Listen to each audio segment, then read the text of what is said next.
하나님이여, 주의 인자하심이 어찌 그리 보배로우신지요. 사람들이 주의 날개의 그늘 아래에 피하나이다. 그들이 주의 집에 있는 살찐 것으로 풍족할 것이라. 주께서 주의 복락의 강물을 마시게 하시리이다. 진실로 생명의 원천이 주께 있사오니 주의 빛 안에서 우리가 그 빛을 보리이다. 아멘. 하나님의 사랑에 감사드리며 오늘도 저희들을 인도하사 하나님의 성전에 모이게 하시고 저희들의 입술을 통하여 주님을 찬송케 하옵시고 또 성삼위 하나님 친히 이곳에 임재하사 저희들의 예배를 받아주심을 감사드립니다. 오늘 이 시간 저희들의 마음과 정성과 모든 것을 받아주시고 또 주의 자녀들에게 합당한 자비와 은총을 베풀어 주옵소서. 예수님 이름으로 기도드립니다. 아멘. 찬송가 1장입니다.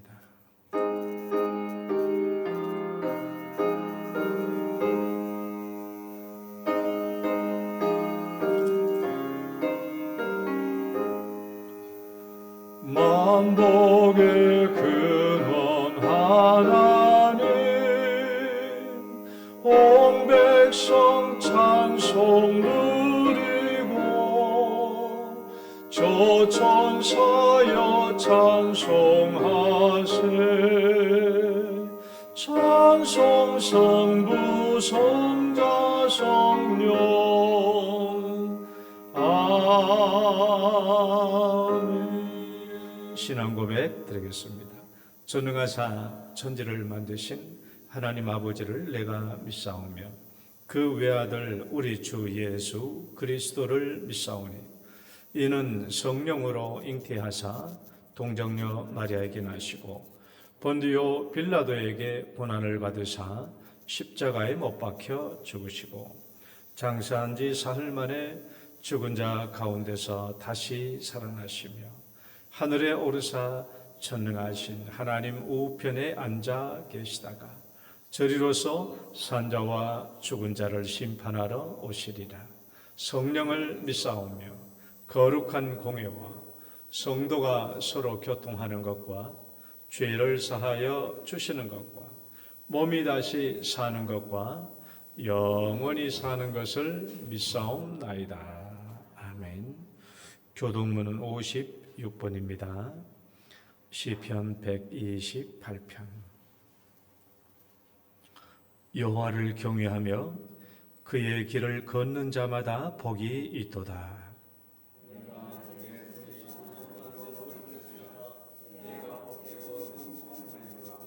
내 집 안방에 있는 내 아내는 결실한 포도나무 같으며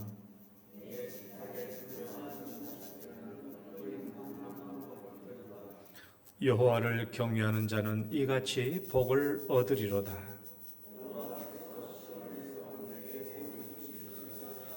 너는 평생에 예루살렘의 번영을 보며 내 자식의 자식을 볼지어다.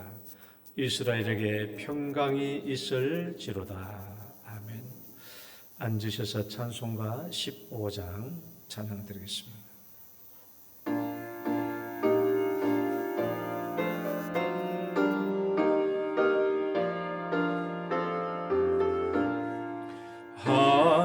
하나님의 크신 사랑 하늘에서 내리사 우리 맘에 항상 계셔 온전하게 하소서. 우리 주는 자비하사 사랑 무한하시니 두려워서 떠는 자를 구원하여 주소서. 걱정 근심 많은 자를 성령 감화하시며 복과 은혜 사랑받아 평안하게 하소서. 전과 끝이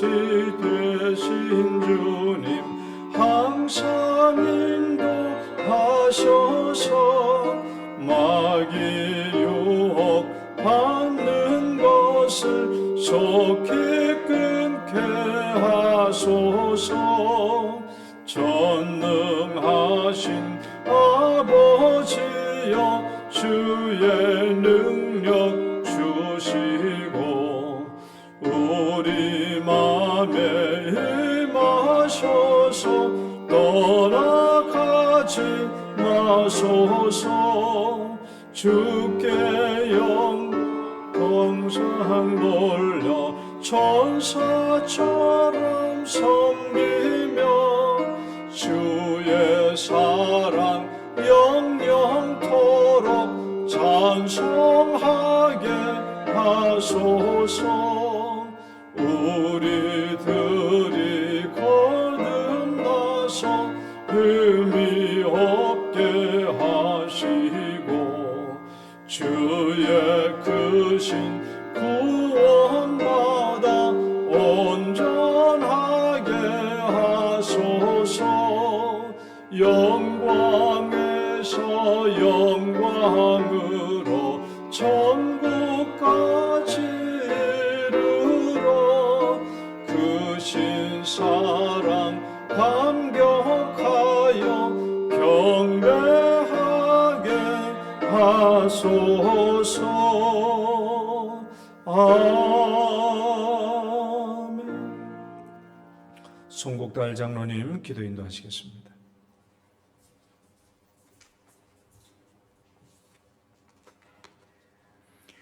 인자가 온 것은 승금을 받으려 함이 아니라 도리어 섬기려 하고 자기 목숨을 많은 사람의 대속물로 주려 합니다. 아멘.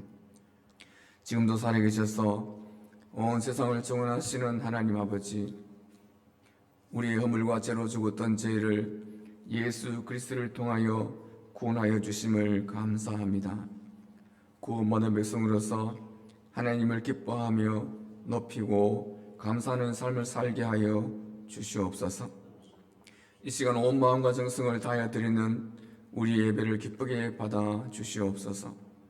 하나님 아버지, 이 시간 먼저 이 나라와 이 민족을 불쌍히 여 주시기를 간절히 기도합니다.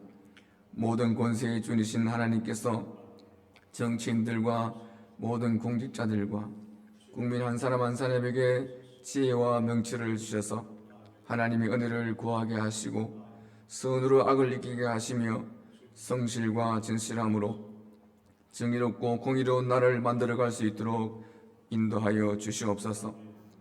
갈등과 혼돈 속에 있는 이 나라가 정치적으로, 경제적으로, 문화적으로, 사회적으로 안정을 회복할 수 있도록 인도하여 주시옵소서. 그러기 위해서 이 땅의 모든 교회와 성도들과 우리 영동교회는 세상 이념과 사상의 논쟁에 빠지지 아니하고 오직 예수 충만, 오직 성령 충만, 오직 하나님의 말씀으로 충만하여 세상의 빛과 소금으로서의 사명을 감당하게 하시고 나라와 민족을 위해 우리 자녀들을 위해 눈물로 기도하게 하시며 이웃을 향하여 손을 펴 사랑을 베풀고 복음을 전파하게 하시며 우리 교회를 향하여 도움을 요청하는 이방 나라들을 찾아 돕는 선교하는 교회가 되게 하여 주시옵소서. 이제 3월부터 목장 예배가 시작됩니다.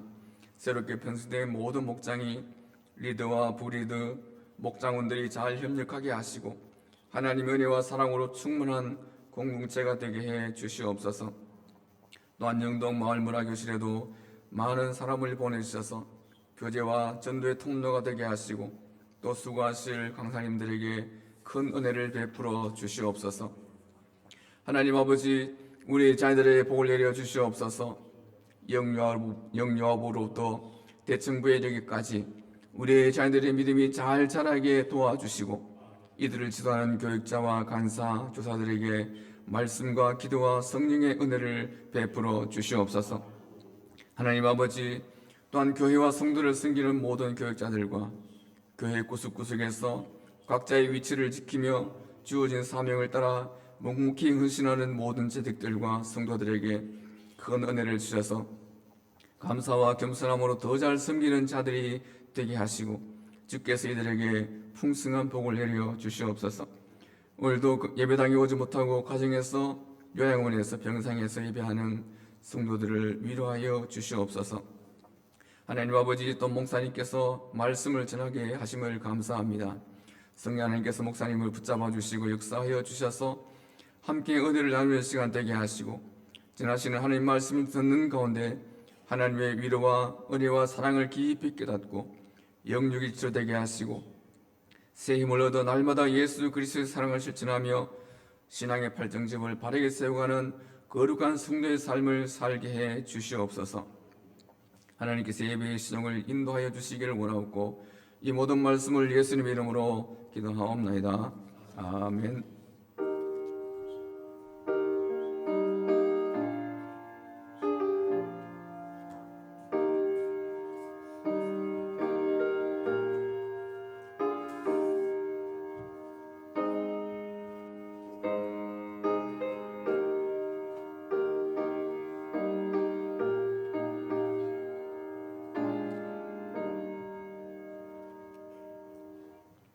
찬양 드리겠습니다. 영원한 사랑.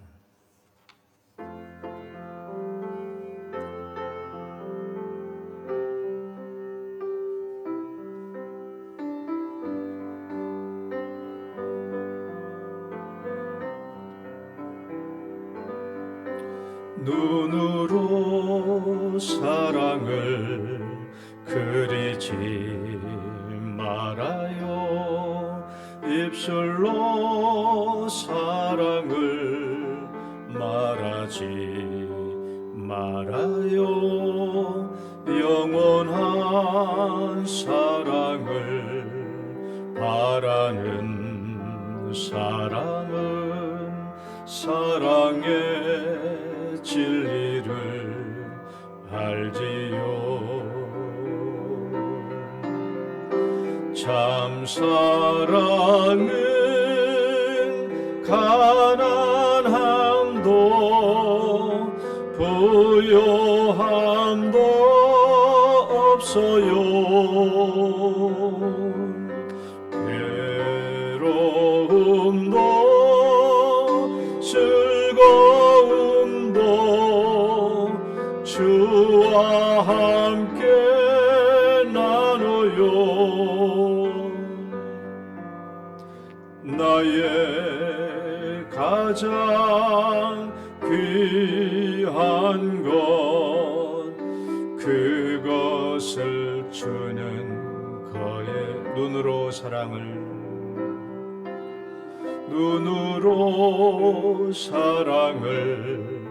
그리지 말아요.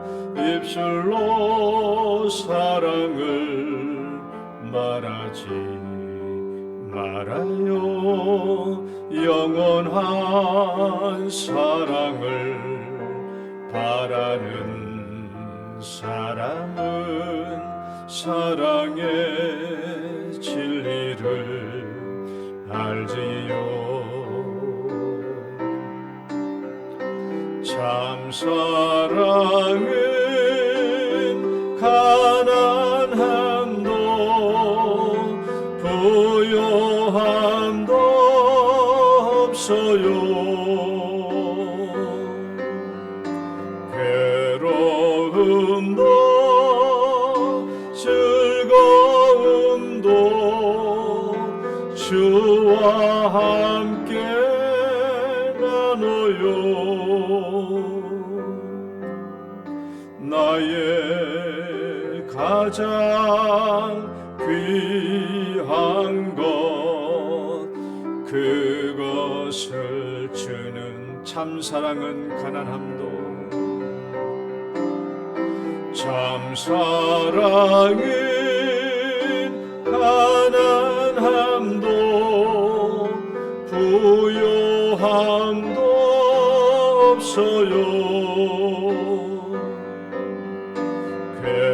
괴로움도 즐거움도 주와 함께 나눠요. 나의 가장 귀한 것 거예요. 그것을 주는 거예요. 그것을 주는 거예요.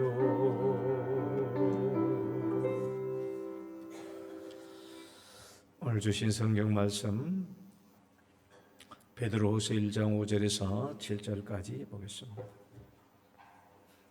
베드로후서 1장 5절에서 7절까지. 그러므로 시작.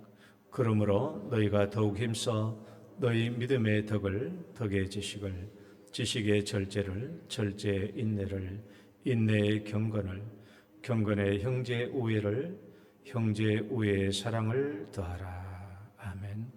하나님, 오늘은 신앙의 8층집의 마지막 시간입니다. 형제의 우애와 사랑으로 우리가 신앙의 8층집을 완성해가는 저희들이 되게 하여 주옵소서. 예수님 이름으로 기도드립니다. 아멘. 할렐루야. 우리 옆 사람 축복합니다. 잘 오셨습니다. 주의 이름으로 축복합니다.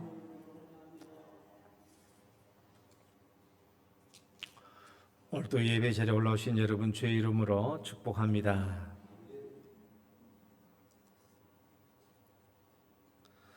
오늘은 신앙의 8층집의 완성, 형제의 우애와 사랑에 대해서 말씀을 나누도록 하겠습니다. 왜 신앙의 집의 마지막 완성이 사랑이어야 하는가? 형제의 우애나 사랑이나 다 사랑입니다. 왜 이것이 신앙의 집의 완성이 되어야 하는가? 왜 그럴까요? 왜 이 사랑이 신앙의 집의 완성이 되어야 할까? 대답은 두 가지로 할 수 있습니다. 첫 번째는 사랑의 완성은 신앙의 집에서 자연스러운 결과이기 때문에 그렇습니다. 따라해 봅시다. 자연스러운 결과. 사랑은 신앙의 집이 사랑으로 완성되는 것은 자연스러운 결과예요. 우리가 방금 5절에서 7절 읽었죠. 믿음 위에 덕을, 덕 위에 지식을, 지식 위에 절제를, 절제 위에 인내를, 인내 위에 경건을, 경건 위에 형제 우애를, 형제 우애의 사랑을. 이 순서는 베드로가 마음대로 해놓은 순서가 아니에요.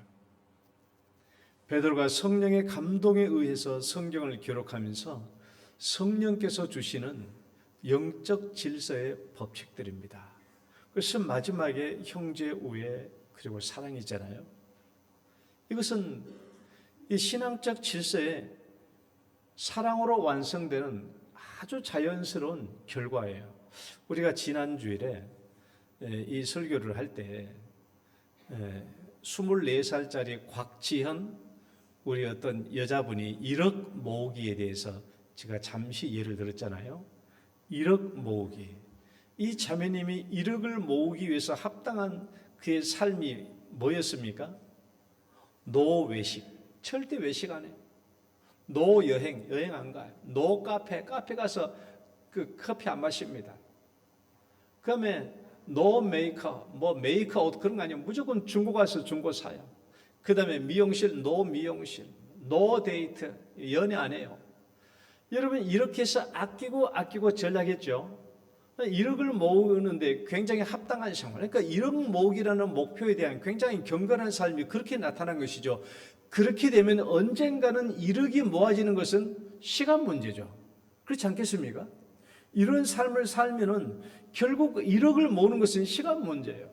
그런데 만약에 이런 삶을 살지 않고 늘 시간 날 때마다 카페에 가서 커피 마시고 5,000원짜리 커피 마시고 뭐 마시고 멋 내고 연애하고 돌다 보면 아무리 시간이 가도 1억을 모을 시간이 안 돼요. 그러니까 그 24살짜리 곽지연 자매님 그걸 SBS 그걸 찍는데 생활사진 찍는데 그 뒤에 PD들 있잖아요. 카메라 PD들 있잖아요. 그러니까 그 아나운서가 물어보더라고요. 카메라 PD한테 당신 돈을 얼마 모았냐고 그러니까 통장이 얼마냐고 그러니까 800만 원이 있대. 그 몇 년 동안 일했냐니까 12년 동안 일했는데 아직도 800만 원밖에 없는 거예요. 24살짜리는 1억을 모았는데 1억 모으기 합당한 그런 삶을 살면은 1억이 모아지는 것은 시간 문제죠. 자연적인 결과예요. 그러니까 오늘 우리 성경 말씀에 믿음과 덕과 지식을 내 안에 쌓고 그 다음에 절제와 인내의 경건의 삶을 살면 자연스럽게 그 다음에 형제 우애와 사랑이 나타나는 것은 너무나 자연스러운 결과이다. 그래서 왜 사랑이 우리 신앙의 집에 완성으로 맺어져야 되는가? 그것은 아주 자연스러운 신앙의 결과이기 때문에 그렇다라는 거예요. 그러면 두 번째는 왜 그러냐? 왜 사랑이 신앙의 마지막 완성이 되어야 되는가? 읽어봅시다. 사랑이 나와야 시작.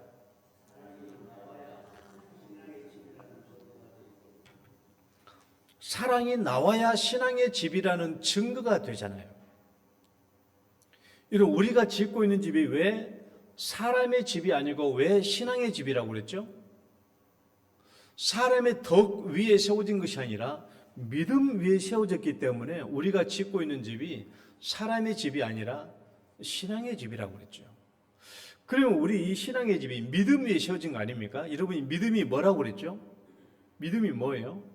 하나님이 우리 죄인들을 사랑해 주신 것을 내가 믿은 거잖아요. 하나님이 나 같은 죄인을 살리기 위해서 독생자 예수를 이 땅에 보내주시고 내 죄를 짊어지게 하시고 십자가에서 고난당하시고 대속하게 하신 그 사랑을 내가 믿었기 때문에 내가 믿음의 집을 짓기 시작하잖아요. 하나님의 그 사랑을 내가 받았다면, 믿음으로 받았다면 이 믿음의 집에서는 뭐가 결과로 나와야 돼요? 이 하나님의 사랑이 다시 나와야 되겠죠. 하나님의 사랑을 내가 믿음으로 받았다면 당연히 그 사랑이 나에게서 나와야 되지 않겠어요? 그러니까 이 사랑이 나와야 내가 짓고 있는 집이 무슨 집이에요? 신앙의 집이라는 것이 증거가 되겠죠. 그러니까 내가 믿음의 집을 짓고 있다고 할지라도 아무리 집을 내가 입으로 내가 내 집은 믿음의 집이요 신앙의 집이다라고 말한다고 할지라도 내가 하나님께 받았던 그 사랑이 내 삶에서 나오지 않는다면 내가 지은 집은 신앙의 집이라고 말할 수 없겠죠. 여러분 가만히 생각해 봐요. 우리 주변에 이제 얘기를 친구들하고 이웃들하고 많이 얘기를 하다 보면 주로 우리 사람들이 주로 최종적인 어떤 삶의 열매로 뭘 얘기합니까? 어떤 열매를 평가해요? 우리가 가만히 봐봐요. 우리가 이웃들하고 지내면서 그들이 말하고 있는 인생의 최종적인 평가물, 최종적인 열매를 뭘로 얘기해요? 바로 그 사람 결국 잘 됐잖아. 저 좋은 집을 샀거든요. 말이야 참 저 사람 좋은 집 잘 사서 잘 살고 있어. 좋은 집을 샀어. 저 사람 결국 잘 됐네. 좋은 권력 가졌어. 좋은 명예 가졌어. 저 사람 역시 좋은 직장 잘 가졌어. 우리는 이런 것들로 우리의 삶의 열매들을 평가하죠. 저 사람 잘 됐잖아. 저 사람 돈 많이 벌어서 결국 잘 됐어. 우리는 이런 것으로 평가해요. 만약에 이런 열매들로 평가한다고 한다면 우리는 신앙의 집을 짓고 있는 것이 아니라 사람의 집을 짓고 있는 것이죠. 이런 열매는 사람의 집의 열매이지 신앙의 집의 열매가 아니에요. 그래서 우리가 예수님께서 하신 말씀을 다시 한번 읽어봅시다. 그들의 열매로 그들을 알지니 시작.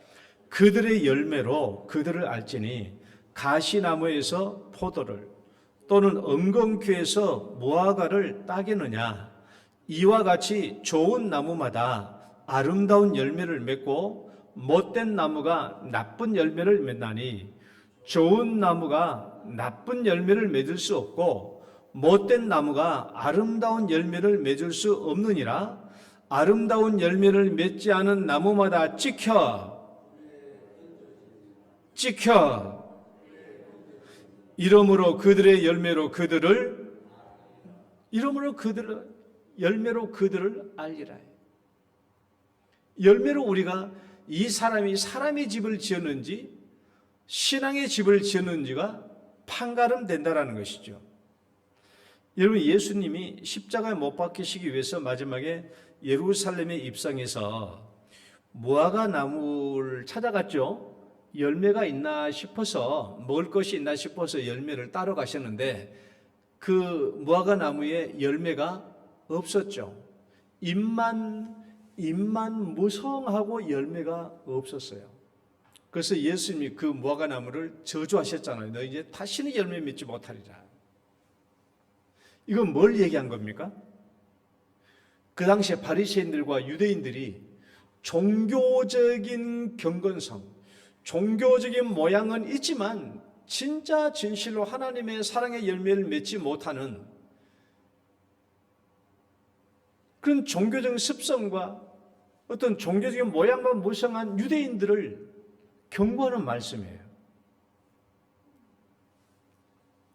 이런 오늘날 우리들도 마찬가지입니다. 입만 무성한 종교적인 경건, 나름대로 나는 예배도 잘 드리고 뭣도 잘하고 절제도 있고 뭐 경건도 있고 그렇다고 할지라도 결국은 뭘 맺지 못하면 사랑의 열매를 맺지 못하면 입만 무성한 무화과 나무가 될 수밖에 없는 거예요.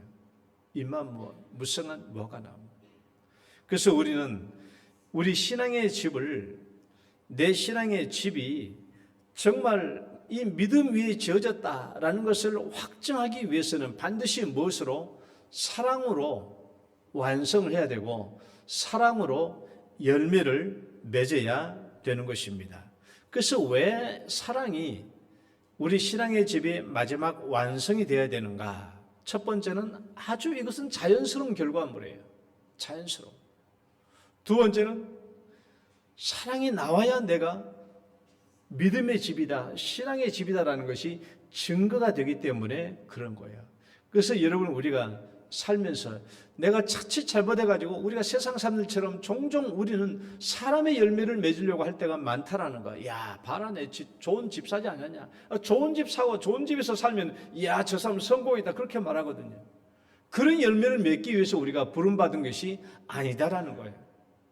크든 작든 우리는 이 사랑의 열매를 맺어야 우리가 진짜 신앙의 집을 지어가는 줄 믿으시기 바랍니다. 오늘은 이제 필라델피아 형제 우애에 대해서 함께 두 가지 살펴봅니다. 형제 우애. 형제 우애는 필라델피아예요. 이제 헬라어로 필라델피아. 우리가 미국에도 최초의 수도가 필라델피아잖아요. 필라델피아. 자, 필라델피아의 의미 좀 이제 살펴봅시다. 자, 필라델피아 형제 우애, 형제 우애 사랑을 더하라 그랬잖아요. 형제 우애는 이제 필라델피아고요. 그 외에 사랑을 더하라고 했어요. 사랑은 아가페예요. 그러면 형제 우애와 사랑은 어떻게 다릅니까? 형제 우애 위에 사랑을 더하라고 그랬잖아요. 형제 우애는 헬라어로 필라델피아야. 사랑은 아가페야. 형제 우애와 사랑은 어떻게 다를까요? 제가 정의를 이렇게 많이 해놨어요. 한번 봐봐요. 필라델피아는 사랑의 어떤 적용, 아가페는 사랑의 어떤 적용. 제가 이렇게만, 저기에 여러분 어떤 단어가 들어가야 될지를 한번 생각해 봐요. 나중에 설교를 들으면서 자연스럽게 한번 답을 찾아보시기 바랍니다. 자, 형제 우애는 어떤 사랑인가를 한번 봅시다. 형제 우애. 그 필라델피아라는 이 단어는, 이 어원을 보면은 필라델피아는 필로스라는 말과 아델포스라는 말이 결합되어 있어요. 필로스, 사랑하는 그 말이거든요. 사랑하는. 그 다음에 필로스라는 말과 아델포스는 형제라는 말이거든요. 그러니까 이것을 문자적으로 그냥 해석하면은, 붙여보면은 형제의 사랑이에요. 형제 사랑. 이 형제 사랑이 어떤 의미인가를 좀 더 살펴보려면 이 아델포스라는 단어 있잖아요. 형제라는 이 단어를 좀 다시 설명해 볼 필요가 있어요. 아델포스는 우리가 형제지만은 이게 두 단어가 또 결합되어 있어요. 아와 알파. 알파와 델피스가 결합되는 단어예요. 알파, 델포스인데 아와 델피스. 알파, 델피스는 여자의 자궁, 태라는 말이에요. 그래서 제가 헬라어를 분석하면서 앞에 알파가 아가 붙으면 이게 무슨 의미인지는 여러분 설명했죠. 접두로 붙을 때 두 가지 의미가 있는데 내가 지금까지 설명한 것은 이제 두 번째 뭐뭇이 아닌 뭐뭇이 없는 부정접두사로 내가 많이 설명을 했는데 이 알파는요 부정접두사의 의미만 있을 뿐만 아니라 첫 번째 같은, 함께, 연합 이런 의미를 같이 가지고 있어요. 그러니까 우리가 오늘 영어 단어를 분석하면 똑같아요. 영어 단어 아도 어도 보면은 똑같아요. 동반의 의미, 부정의 의미 다 똑같이 접두가 있어요. 그런데 여기는 아델포스에 있는 아는 같은, 연합의 이런 말이에요. 그러니까 쉽게 말하면 같은 자궁에서 같은 태에서 태어났다는 말에서 뭐가 돼요? 형제라는 말이에요. 형제. 그렇기 때문에 여기서 말한 필라델피아는 어떤 사랑을 말할 것 같아요?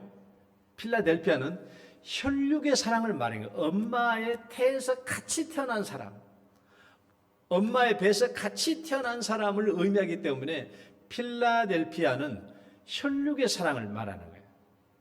이스라엘 백성들은 혈육의 사랑, 한 엄마 밑에서 태어난 사람 뿐만 아니라 좀 넓게 말하면 우린 다 아브라함의 후손이야. 그래서 12지파 간의 사랑, 그래서 혈육의 사랑, 동포의 사랑을 필라델피아라고 그래요. 그런데 신약 성경에 오면 좀 다릅니다.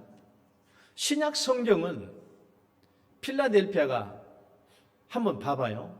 성경 필라델피아가 나온 예를 성경 구절 내가 쭉 4개를 가져와 봤는데 읽어보면은 로마서 12장 10절 말씀 보면은 형제를 사랑하여, 단어를 떼어놨지만은 그건 필라델피아입니다. 형제를 사랑하여 서로 우애하고 존경하기를 서로 먼저 하며. 여러분 이 성경 구절을 봐봐요. 그 동포 간의 사랑을 말한 거예요? 혈육 간의 사랑을 말하는 게 아니에요. 이것은 뭘 말하는 거예요? 그리스도인들끼리 말하는 거예요. 그리스도인 안에서, 교회 안에서 사랑을 말하는 거예요. 또 데살로니가전서 봐봐요. 형제 사랑, 필라델피아에 관하여는 너희가 쓸 것이 없으면 너희들 자신이 하나님의 가르침을 받아 서로 이미 사랑하고 있다. 그건 동포 간의 사랑, 혈육의 사랑을 말하는 것이 아니라 이미 교회 공동체 안에서 그리스도에서 말하고 있는 사랑을 얘기하고 있는 거예요. 또 히브리서 형제 사랑하기를 계속하라. 형제 사랑하기를. 필라델피아를 계속하라. 이것도 뭐예요? 교회 안에서 공동체 안에서 얘기하는 거예요. 또 베드로서 1장 22절 너희가 진리를 순종함으로 너희 영혼을 깨끗하게 하여 거짓이 없이 필라델피아를 하기에 이르렀으니 마음으로 뜨겁게 서로 사랑하라. 이것도 뭐예요? 동포 사랑, 혈육 사랑을 말하는 게 아니에요. 그러니까 신약성경에서 말하는 필라델피아는 동포적인 사랑, 혈육의 사랑을 말하는 것이 아니라 철저하게 그리스도인끼리 교회 공동체 안에서 사랑을 얘기하고 있다는 것을 알 수 있죠. 그러니까 필라델피아를 제가 정의를 뭐라고 그랬어요? 필라델피아 사랑의 000 적용. 필라델피아 사랑의 000 적용. 이걸 뭐라고 그랬어요? 뭐라고 답을 내야 맞겠어요? 필라델피아 사랑의 교회적 적용해야 맞겠죠. 교회적 적용. 그렇다면 신앙의 8층집을 지는데 왜 아가페보다 먼저 필라델피아의 사랑을 요구하고 있는가? 봐봐요. 필라델피아 사랑을 먼저 얘기하잖아요. 왜 아가페보다 먼저 필라델피아의 사랑을 요구하는가? 왜 그러는가? 한번 잘 생각해 봐요. 필라델피아는 교회적인 사랑이에요. 교회 안에서 우리가 서로 사랑하는 것을 얘기해요. 아가페를 말하기 전에 왜 필라델피아를 먼저 얘기하는가? 여러분 생각해 보십시오. 우리가 이 세상에 하나님의 사랑, 아가페 사랑을 전하려고 하는 거잖아요. 이 세상에 아가페 사랑을 전하려고 하는데 먼저 무엇이 필요해요? 먼저 뭐가 필요합니까? 교회 안에서 먼저 아가페 사랑이 잘 이루어지는 것이 필요하죠.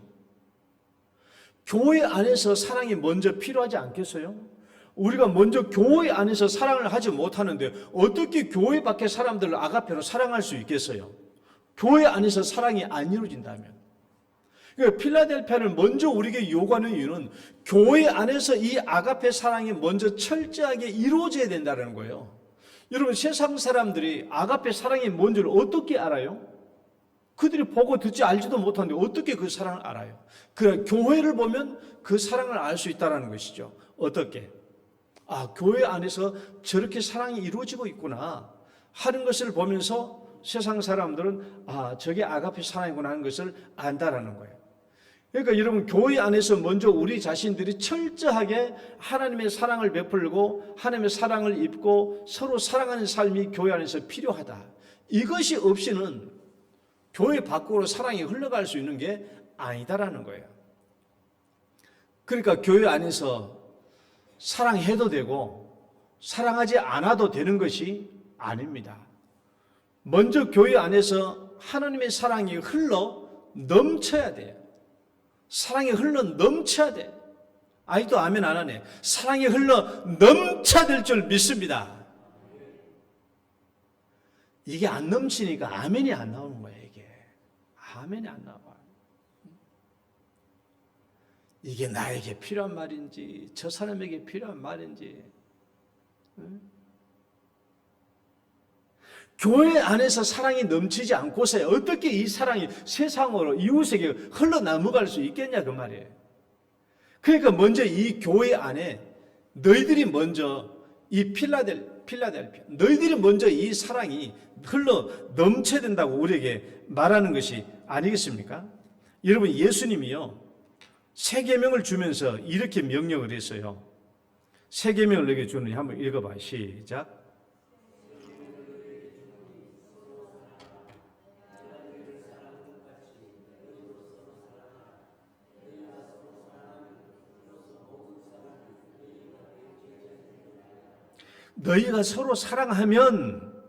너희가 서로 사랑하면 이로써 모든 사람이 너희가 내 제자인 줄로 알리라. 너희가 먼저 사랑하라는 거예요. 너희들끼리 먼저 사랑하면 세상 사람들이 너희들이 저 사람들은 예수님의 제자들이구나, 예수님의 백성들이구나, 예수 믿는 사람들이구나 하는 것을 알 수 있다라는 거예요. 예수님도 먼저 요구하는 게 뭘 요구해요? 너희들끼리 먼저 사랑하라는 거예요. 너희들끼리 먼저 사랑하는 거예요. 너희들끼리.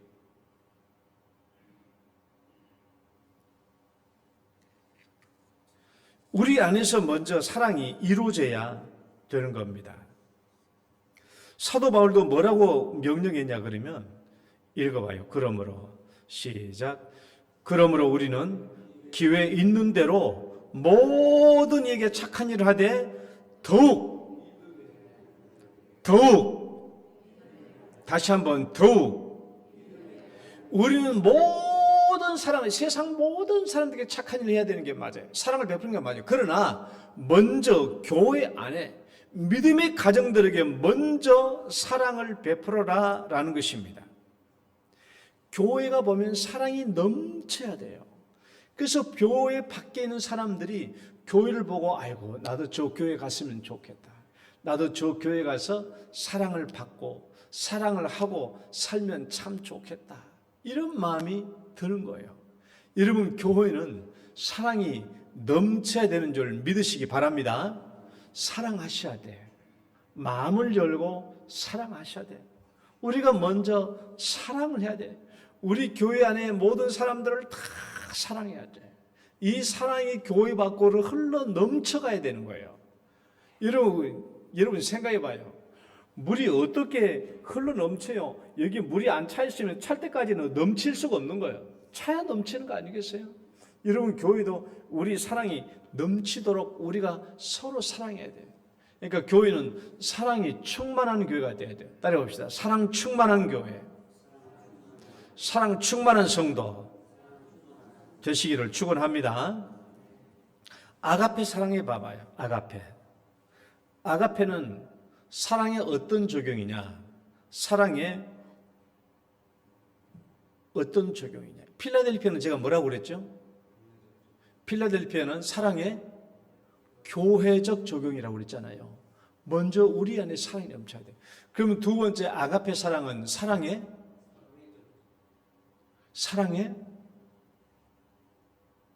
이제 봐봐요. 자, 아가페라는 단어는 헬라어지만은 고전 헬라어에 사용되지 않은 단어예요. 그러니까 아가페라는 이 단어는 성경적 용어입니다. 순수하게. 그러니까 이것은 기독교가 나타나면서 생성된 단어예요. 그러니까 이 기독교 이전에 나온 단어가 아닙니다. 아가페라는 단어는 기독교적인 용어예요. 그러니까 제가 지금까지 덕이 헬라어로 아레떼, 지식, 그노시스, 절제, 엔크라테이아, 경건, 유세베이아 이런 말들을 했잖아요.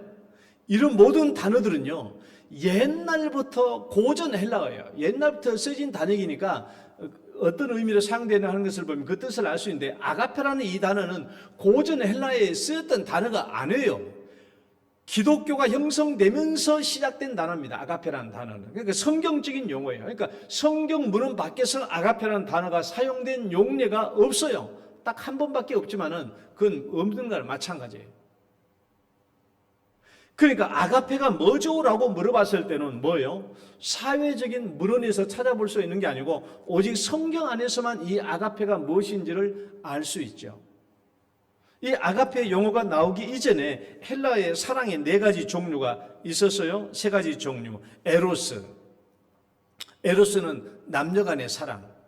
그 다음에 수톨게는 부모와 자식 간의 사랑. 그 다음에 필로스는 친구 간의 사랑.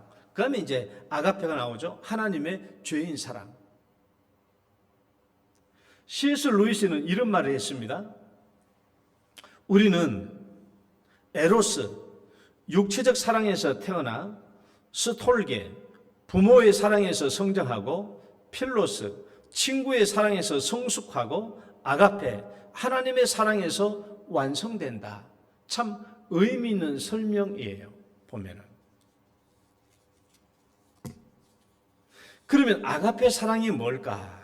우리는 아가페 사랑을 어떤 세상에서 정의할 수 있는 것이 아니라 오직 성경 안에서만 정의될 수 있는 거예요. 그래서 아가페란 제가 그냥 이렇게 정의해 온 겁니다. 한번 같이 읽어봅시다. 하나님이 시작. 하나님이 죄인들을 죄값대로 진멸하지 않고 오히려 독생자 예수를 이 땅에 구원자로 보내셔서 죄인들의 죄값을 십자가의 죽음으로 대속하게 하심으로 죄인들의 죄가 용서되게 하시고 그 믿는 자들을 다시 하나님의 자녀로 받아주신 사랑이에요. 가장 간단해 그냥 하나님의 죄인 사랑이 아가페입니다.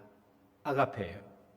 이제 우리가 아가페 사랑이 무엇인가 하는 것을 제가 간략하게 설명을 하려고 하는데요. 이 아가페 사랑, 하나님의 이 사랑이 내 안에서 나오고 있는지 우리 자신들을 잘 한번 살펴보시길 바랍니다.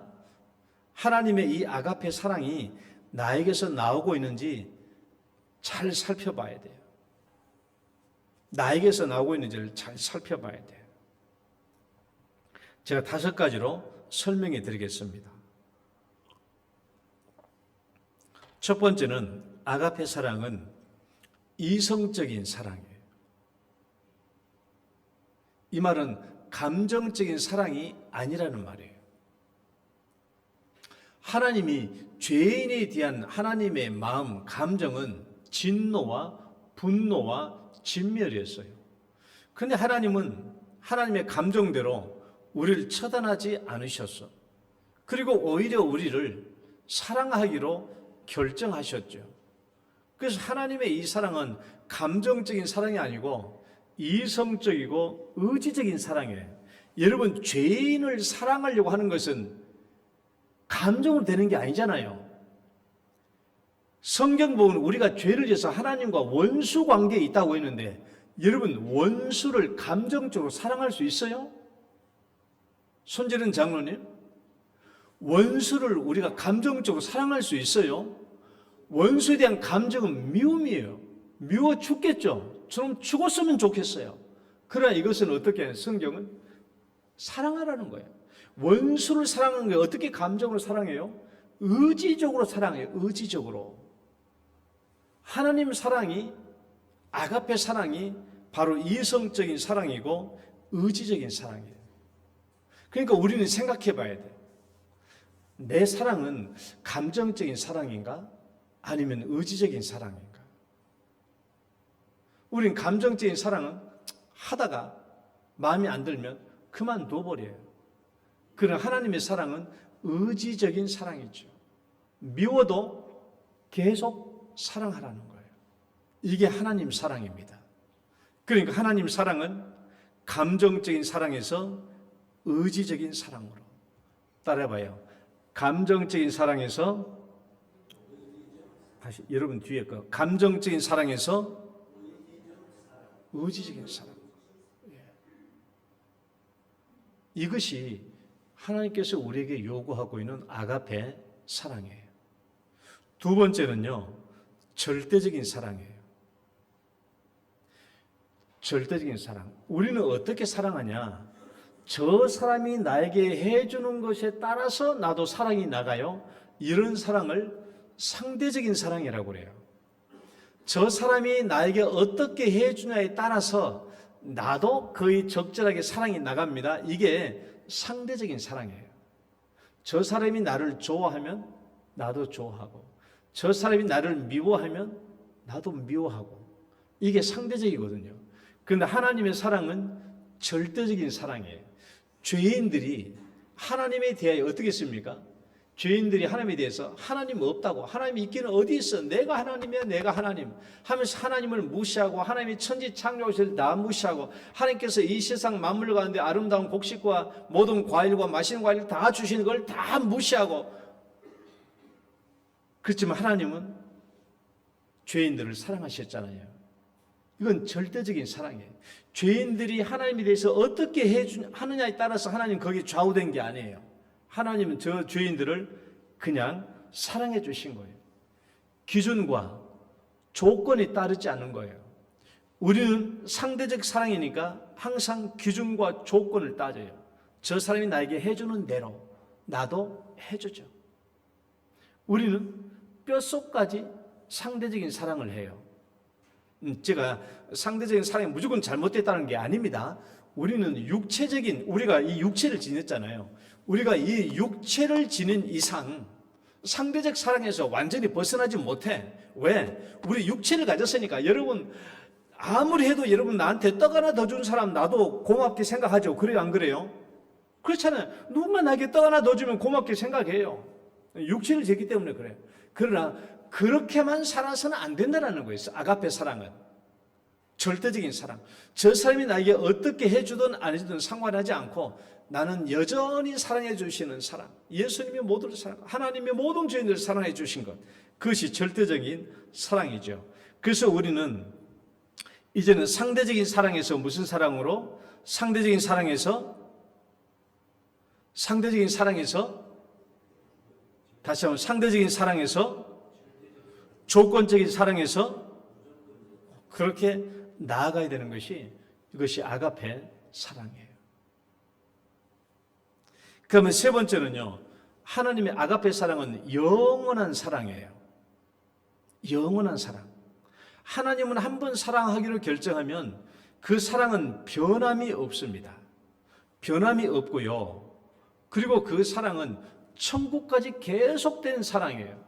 이게 한 번 하나님이 사랑하신 그 사랑은 영원 불변한 사랑이다. 그런데 우리는 감정적으로 사랑하다 보니까 일시적이야. 막 기분 나쁘면 즉시 막 뒤틀리고 그만둬버린 거야, 이게. 우리는 일시적인 사랑, 늘 변하는 가변적인 사랑이에요. 감정의 바탕을 두니까 그래요. 하나님은 영원한 사랑. 그래서 우리 이 아가페 사랑을 우리가 어떻게 해야 돼요? 일시적인 사랑에서 영원한 사랑으로. 따라해봐요. 일시적인 사랑에서 영원한 사랑으로. 또 가변적인 사랑에서 불변의 사랑으로. 이렇게 나아가는 것이 우리가 아가페 사랑을 해가는 길입니다. 네 번째 아가페 사랑의 특징은요, 희생적이고 이타적인 사랑이에요. 이거 무슨 말인지 알겠죠? 여러분, 하나님이 죄인들을 사랑하기 위해서 사랑하는 독생자를 십자가에 희생시켰잖아요. 그러니까 하나님의 사랑은 희생적이고 이타적인 사랑이죠. 그런데 우리는 어떤 사랑을 해요? 자기중심적이고 이기적인 사랑을 하죠. 먼저 나 중심. 그런데 하나님은 먼저 죄인들을 위하여 예수님을 내어주신 거예요. 희생적이고 이타적인 사랑이죠. 우리는 이것저것 따지는 게 많아요. 따져가지고 나한테 도움이 될 만하면 사랑을 하고 나한테 도움이 될 만하지 않으면 사랑을 베풀지 않아요. 이게 자기중심적인 사랑이죠. 그래서 우리는 어떤 사랑을 해가야 된다? 이기적인 사랑에서 희생적인 사랑으로, 그리고 자기중심적인 사랑에서 이타적인 사랑으로 해나가야 이것이 아가페 사랑이에요. 그다음에 다섯 번째는요, 먼저 사랑, 포용적인 사랑이에요. 아가페 사랑은 먼저 사랑입니다. 포용적인 사랑이에요. 여러분, 죄인들이 하나님께 나 구원해 주세요 해서 구원해 준 게 아니에요. 죄인들은 자기들이 죄에 빠져 있는지도 몰랐어요. 그러나 하나님은 먼저 죄인들을 구원하기 위하여 먼저 예수님을 내어주셨던 것이죠. 그러니까 먼저 사랑이야, 먼저. 여러분 생각해봐요. 예수님을 먼저 십자가에 못 박혀 죽으셨어. 그러면 저 죄인들이 예수님을 받아들일지 안 받아들일지 알 수 없어요. 그렇잖아요. 예수님은 먼저 십자가에 못 박고 죄인들의 사랑하는 사랑을 베풀어 주셨어. 그러면 죄인들이 이 예수님을 받아들일지 안 받아들일지 그건 알 수 없는 일 아닙니까? 먼저 사랑해 주신 거예요.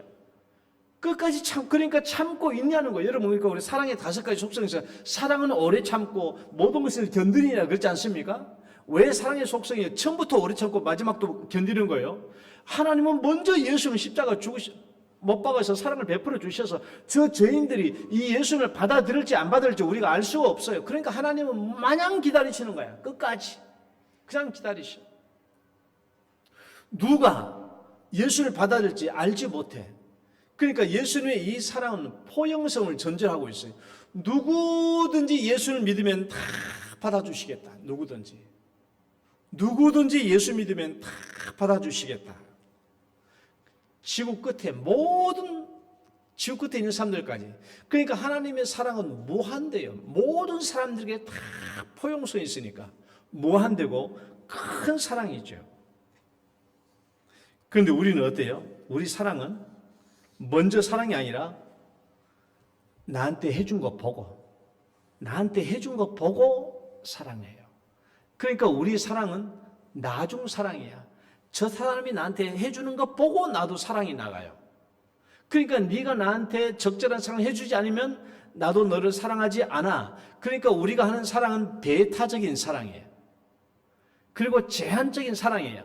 내 기준에 맞게 사랑하는 사람만 나도 사랑할 수 있어. 그러니까 배타적이고 제한적인 사랑인 거예요. 하나님은요, 먼저 사랑이고 무제한적이고 포용적인 사랑이에요. 모든 사람들이 다 안아주는 사랑인 것이죠. 그래서 우리가 아가페 사랑을 하려면 나중 사랑이 아니라 따라해봐요. 먼저 사랑. 배타적인 사랑이 아니라 포용적인 사랑이에요. 무한한 사랑이에요. 이것이 아가페 사랑입니다. 그런데 이렇게 설명을 듣고 나니까 우리가 어떻게 이 사랑을 다 할 수 있죠? 우리는 사실 이런 사랑을 다 할 수 있는 건 아니에요. 이게 얼마나 어려운 겁니까? 우리는 철저하게 아주 뼛속까지 상대적인 사랑, 나 중심적인 사랑에 빠져있는 사람이에요. 그러니까 이것이 완전하게 이 아가페 사랑을 실천한다는 것이 쉬운 일은 아니에요. 그러나 우리가 예를 들면 10가지 중에서 한 번만은 10번의 사랑이 10번의 이기적인 사랑을 하고 있다면 한 번만큼은 이타적인 사랑을 베풀어야 된다는 거예요. 아가페 사랑을 베풀어야 된다는 거예요. 내가 좀 나보다 못하는 사람에게 밥을 사주잖아요. 밥 사줘요, 안 사줘요? 밥 사줘. 야, 내가 밥 사주면 이제 이 사람이 나중에 내 편 될 거야. 내가 어른일 때는 내 편 내줄 거야. 우리 영도원교에서 나중에 나 권사되면 나 찍어줄 거야. 그런 마음을 갖고 밥 사줘요, 안 사줘요? 그런 마음이 있어요, 없어요? 있잖아요. 그런 마음 없는 게 아니야. 완전히 없애란 말이 아니에요. 우리가 어떤 사람에게 은혜를 베푼다고 했을 때 여기는 이타적인 사랑으로 이 사랑을 베푸는 것도 있어요, 내 마음속에.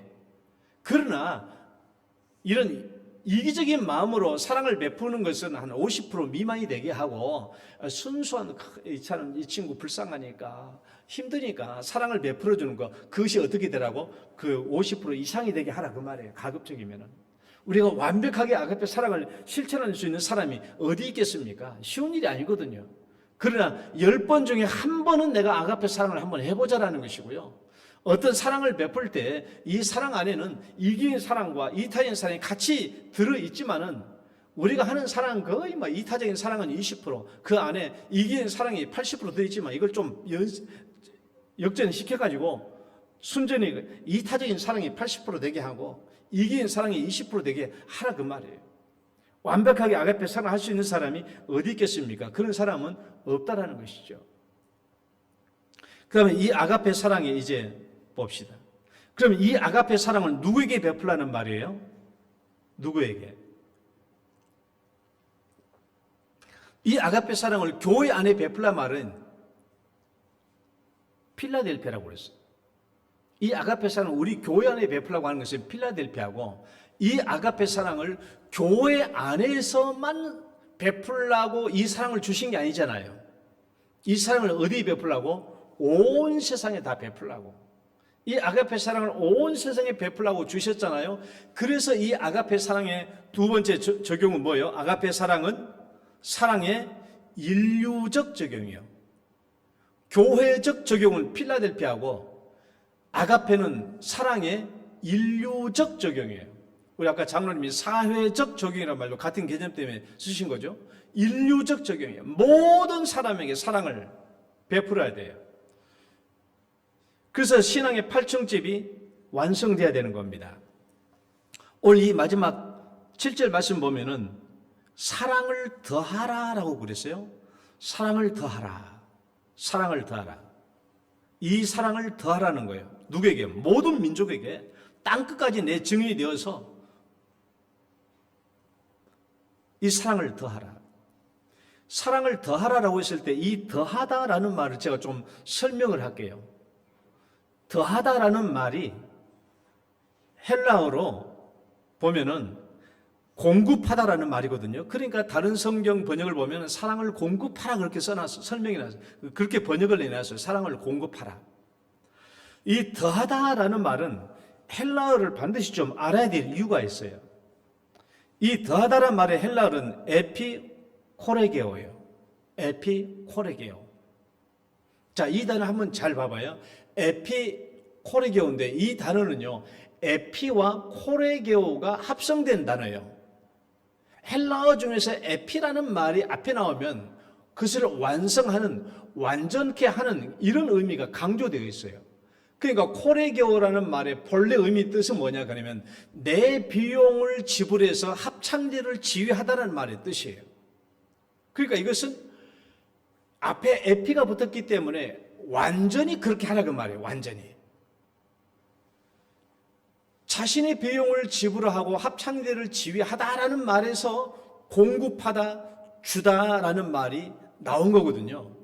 그런데 이 단어는 다시 코레게오를 다시 봐봐요. 코레게오라는 말을 다시 우리가 설명이 필요해요.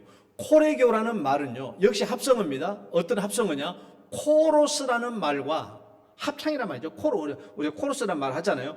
코러스라는 말과 아고라는 말이 합성되어 있어요. 아고는 인도하다는 말이에요.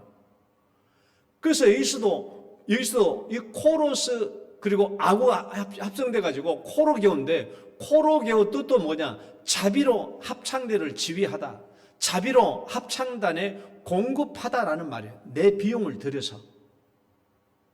그러니까 이 오늘 사랑을 더하라라고 했을 때 에피코레게오라는 말은 중요한 어감이 포함되어 있습니다. 이런 공급하다는 말, 이런 것도 있어요. 예를 들어서 내가 어떤 사람에게 내가 자, 내가 김복수 권사님한테 내가 돈 100만 원을 공급할 수 있어요? 어떻게 해가지고? 손주린 장로님도 돈 100만 원 탈락해가지고 공급할 수도 있어요. 그렇잖아요? 내가 다른 사람을 통해서 이걸 공급할 수 있어요. 그러나 에피코레기오 더하라는 말은 그 말이 아니에요. 자기의 비용을 들여서, 내 비용을 들여서 더하라는 말이죠. 내 비용을 들여서 합창을 만들어내라라는 말이에요. 에피코레기오가. 자기 비용을 지불하여, 내 비용을 지불하여, 내 희생을 통해서 내가 가진 것, 내 안에 있는 것을 끄집어내가지고 공급하라는 말이죠. 이게 사랑을 더하라라고 했을 때 더하다라는 말의 뜻입니다. 여러분, 우리가 언제, 우리가 한번 잘 생각해 봐요. 하나님께서 왜 이 사랑을 온 세상에 더하라고 하실까요? 왜 이 사랑을 온 세상에 더하라고 하실까? 하나님은 이것을 통해서 무엇을 기대하실까요? 저는 이렇게 생각해요. 그럼 잘 생각해 봐요. 아가페 사랑을 가지고 이 세상과 코러스를 만들어내라는 거예요. 아가페 사랑을 가지고 이 세상과 코러스를 만들어내라. 합창을 만들어내라는 거예요. 이 아가페 사랑을 가지고 아가페 사랑을 전했을 때 이 아가페 사랑에 감동되면 사람이 어떻게 돼요? 아가페 사랑의 코러스가 되는 거예요.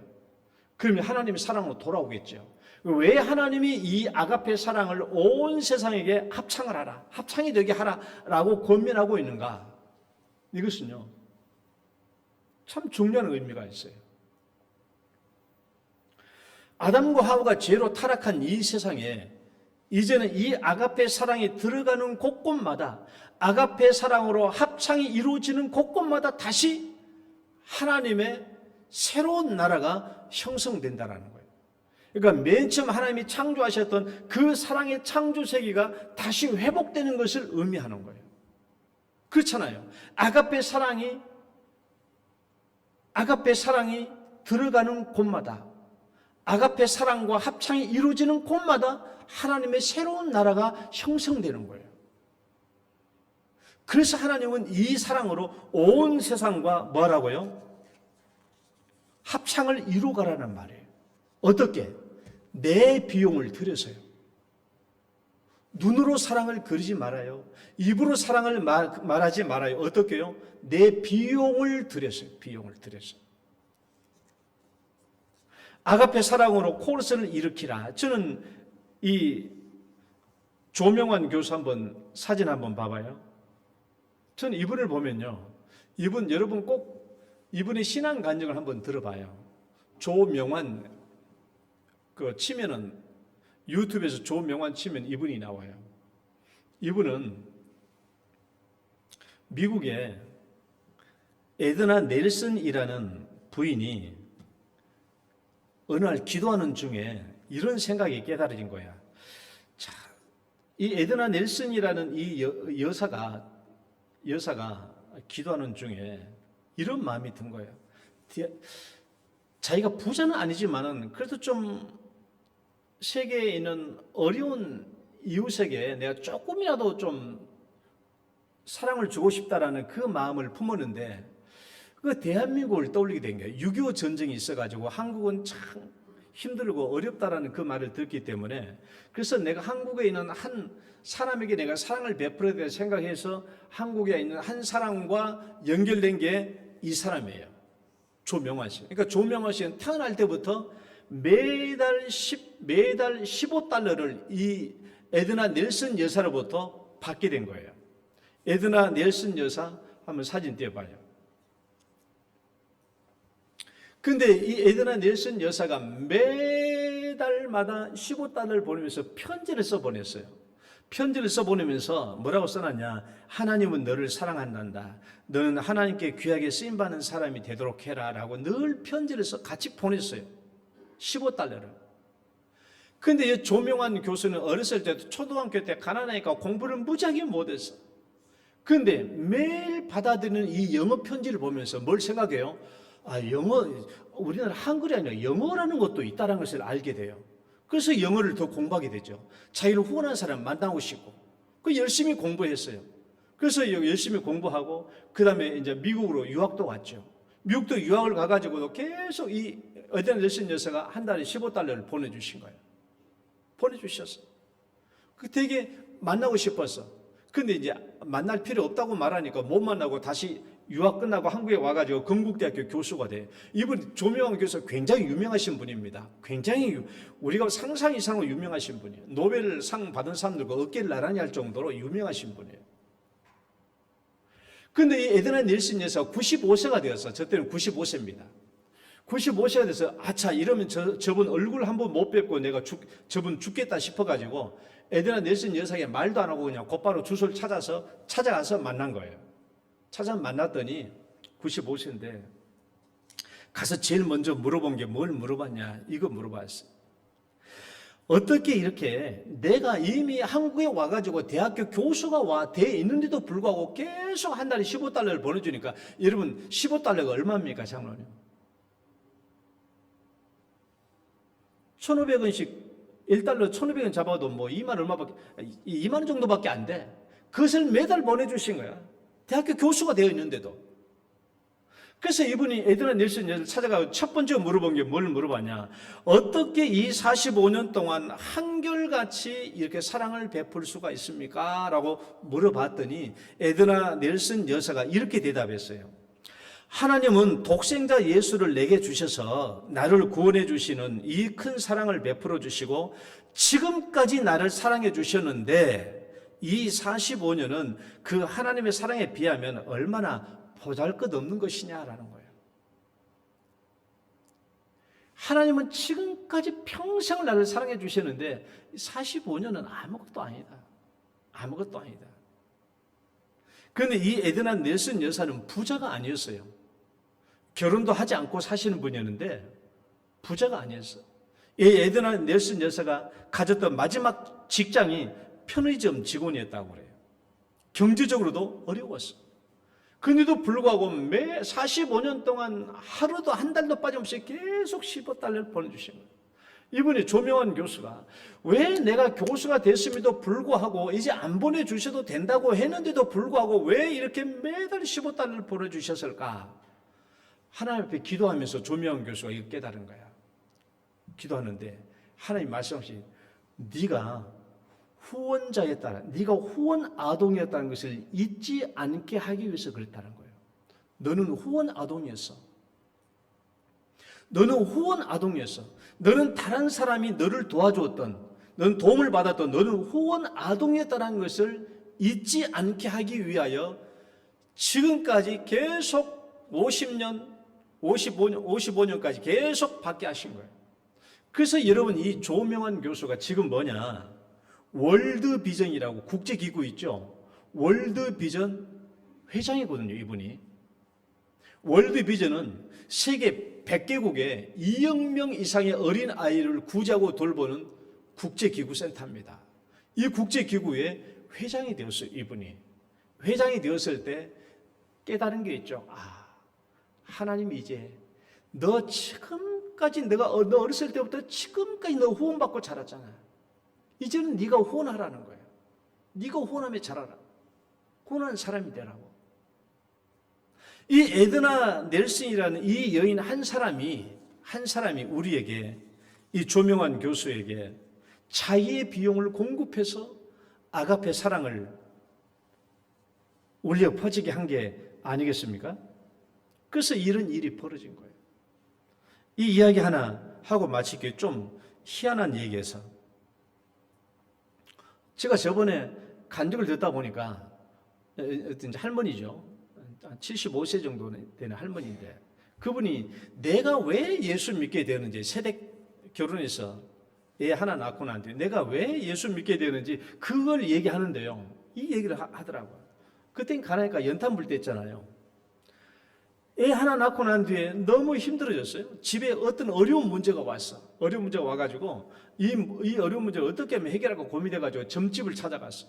점집을 찾아갔더니 무당이 하는 말이 네 주변에 있는 좀 착한 사람을 찾아가가지고 그 사람과 싸움을 하라는 거야. 싸움을 하면은 그 애군이 그 사람한테 넘어가고 이 애군이 너는 네가 운명이 펴질 것이다. 그렇게 얘기하는 거야. 그 다른 사람과 싸우고 다퉈가지고 다른 사람을 화내게 해가지고 네 애군을 들어가게 하고 넌 그걸 벗어날 수 있다.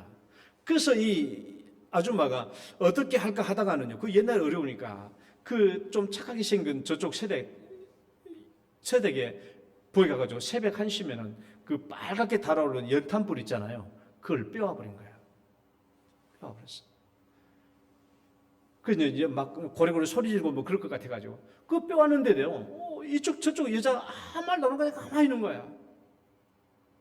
그래서 다음날 새벽 1시에 또 왔어. 또 가가지고 또 빼왔어. 빨간불 빼. 그 겨울에 연탄불 빼가버리면 방이 다 추워지잖아요. 얼마나 화나는 일이냐고. 그 빼갔음에도 불구하고 그 다음날도 오니까 아무 얘기 안 하는 거야. 그 세 번째 날 가가지고 가서 또 빼왔어. 또 빼온 세 번째 날에는 자기 집 앞에 이렇게 조금 이렇게 약간 이렇게 연탄을 좀 이렇게 묻혀서 온 거야, 자기 집에. 그 자기한테 싸우러 오라 그 말이죠. 내가 범인이니까. 그래도 조용하네. 그 네 번째 날 또 갔어. 새벽 1시에. 갔더니, 네 번째 날 갔더니, 그 연탄 아궁 옆에 연탄을 한 10장 정도 쌓아놨더라고. 쌓아놓고 종이에다가 저기 어려우시면 이 연탄 10장 같이 가져가시라고. 거기다 써놓은 거야. 그러니까 여자가 연탄불 못 빼고 그냥 집에 돌아와가지고 그 다음날 아침밥 먹고 이 집을 찾아가가지고 무릎 꿇고 빌었다라는 거예요. 내가 사실은 점집에 가가지고 이리 해가지고 내가 이렇게 하면 이렇게 된다고 해가지고 내가 당신의 연탄불을 빼왔는데 정말 미안하다고, 내가 잘못됐다고 용서해달라고. 그러니까 이쪽 부인이 아유 그렇게 어려운 일 겪었으면 가정사 있으면 참 힘드셨겠다고. 그러면 같이 교회 가자고. 교회 가면 하나님께 기도하면 이런 문제 다 해결해 주신가 걱정하지 말고 하나님께 가자고. 그래서 그래가지고 이 사람이 교회를 따라나오게 됐다는 거예요. 그래가지고 어떻게? 그래가지고 예수 믿게 됐다는 거예요.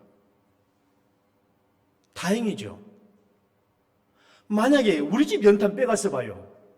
어떻게 됐겠어요? 이 연탄도 가져가시라. 필요하시면, 힘드시면 이 연탄도 같이 가져가시라. 그 문구 때문에 마음에 감동이 일어서 더 이상 그 짓을 하지 못하고 돌아갔다는 거예요. 여러분, 우리는 반드시 자기 비용의 공급이 필요해요. 세상과 코러스를 일으키는 것은요, 자기 비용이 필요해요. 말로만. 세상 사람들은 어떤 사람의 희생을 통하여 이루어진 사랑을 보고 감동을 해요. 그러니까 자기 비용이 지불돼야 돼요. 사랑을 더하라는 말은요, 네 비용을 들여서 이 아가페 사랑을 세상과 화음을 일으키라는 것이죠. 합창이 되게 하라는 거예요. 그러면 감동되는 그곳마다 하나님의 새로운 나라가 이루어진다라는 것입니다. 여러분, 이 아가페 사랑으로 우리의 신앙의 8층집을 완성해가는 우리 성도 되시기를 축원합니다. 하나님 아버지, 참으로 어려운 시대에 살고 있습니다. 수많은 목사들과 또 수많은 교회들이 사회와 불협화음을 만들어내고 있는 시국인데, 우리 하나님의 자녀들은 아가페 사랑으로 이 세상과 코러스를 만들어내는, 사랑을 완성하는 저희들 다 되게 하여 주옵소서. 예수님 이름으로 기도드립니다. 아멘. 찬송가 304장 1절과 4절.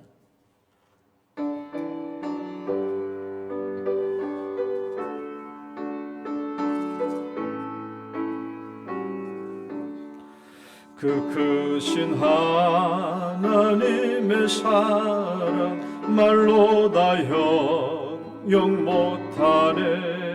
저 높고 높은 별을 넘어 이 낮고 낮은 땅 위에 죄범한 영혼 구하려 그 아들 보내사 화목제물 삼으시고 죄 용서하셨네.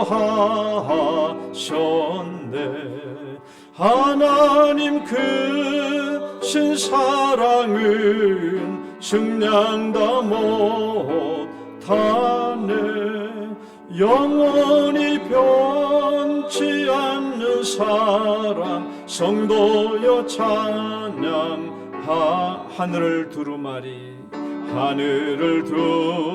두루마리 삼고 바다를 먹물 삼아도 한없는 하나님의 사랑 다 기록할 수 없겠네. 하나님의 크신 사랑 그 어찌 닿았을까. 저 하늘 높이 쌓아도 채우지 못하리. 하나님 크신 사랑은 측량다 못하네. 영원히 변치 않는 사랑 성도여 찬양하세.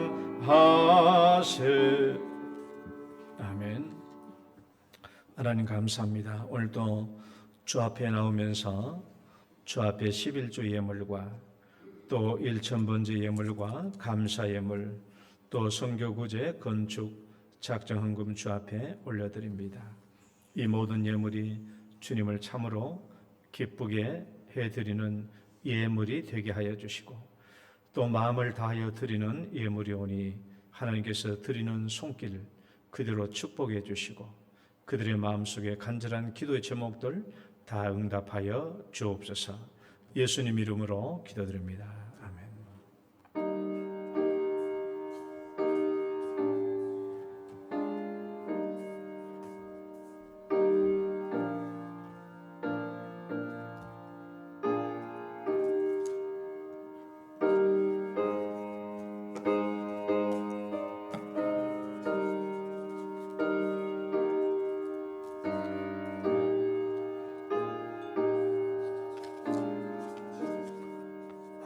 교회 소식 잠시 보겠습니다. 오후 예배 후에 당회에 있겠고요. 우리 오후 목장 예배 목장과 리더, 부리더가 우리 소개되어 있습니다. 참조해서 보시고요. 참고로 오늘 오후 예배 후에 곧바로 리더 모임이 있겠습니다. 장소는 유초동부실에서 우리 리더 모임을 잠시 갖고 그리고 당회를 하도록 하겠습니다. 영동문화교실 홍보위원 버스킹 3월 1일 날 있습니다. 금요기도에 있고요. 교사부흥회 주일학교연합회 성경 암송 및 외워쓰기 대회에 참조해서 보시기를 바랍니다. 오늘 점심 식사 때에는 우리 김한곤 문정숙 집사님 댁에서 떡과 과일을 준비해 주셨습니다. 또 드시고 많이 기도해 주시기, 또 새 가정을 위해서 많이 기도해 주시기를 바랍니다. 우리 축복성 찬양 들으시고 축도로 예배 마치겠습니다. 당신은 소중한 사람.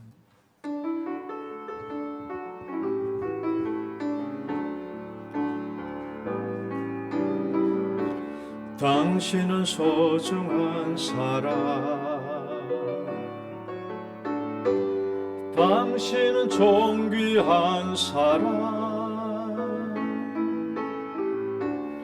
이 세상에 하나뿐인 당신이 내게 너무나도 소중한 사람. 그런 당신을 사랑해요. 그런 당신을 축복해요. 사랑받기에 합당한 당신을 주의 이름으로 사랑합니다. 주의 이름으로 축복합니다. 이제는 우리 주 예수 그리스도의 은혜와 하나님 아버지의 극진하신 사랑과 성령님의 교통하심이 이 사랑을 온 세상에 더함으로 아가페 사랑을 세상과 코러스를 만들어내므로 우리 신앙의 8층집을 완성하기를 소원하는 모든 성도들 위해 이제로부터 영원토록 함께 있을지어다. 아멘.